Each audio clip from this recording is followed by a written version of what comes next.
Friends, welcome to my YouTube channel. दोस्तों बहुत बहुत स्वागत है आपसे अपने YouTube channel Pritam Bhojpuri news में। दोस्तों अभी से वीडियो कर दीजिए लाइक, चैनल पे ना तो सब्सक्राइब करते वाला तो जरूर दबा लेते हैं कि हम भोजपुरी सभी छोटी बड़ी खबरें लाते रहते हैं।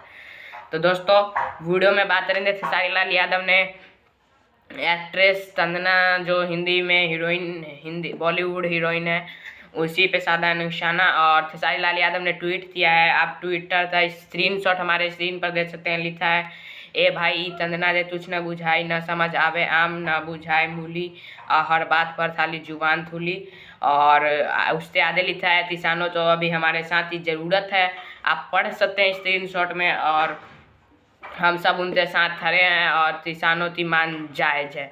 और इसके साथ एक खेसारी लाल यादव ने पिक भी पोस्ट किया है जिस पर 31,000 लाइक है। जी हाँ दोस्तों, स्क्रीनशॉट सभी का आप अपने स्क्रीन पर देख सकते हैं।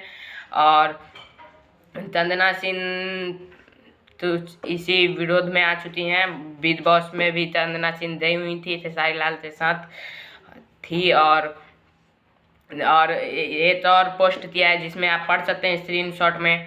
उसमें भी लिखा है, किसानों की मांग जायज़ है और उनका विरोध करने का तरीका जायज़ है और हम सब उनके साथ हैं। और अभी किसानों तो हमारी साथ की बहुत ज़रूरत है। इस पर भी काफ़ी लाइक मिले हैं और सभी स्क्रीनशॉट में आप पढ़ सकते हैं स्क्रीनशॉट। तो जय हिंद जय भारत। वीडियो अच्छी लगी लाइक कर दीजिए, चैनल पर नए तो सब्सक्राइब करते वाला जरूर दबा ले। जय हिंद जय भारत।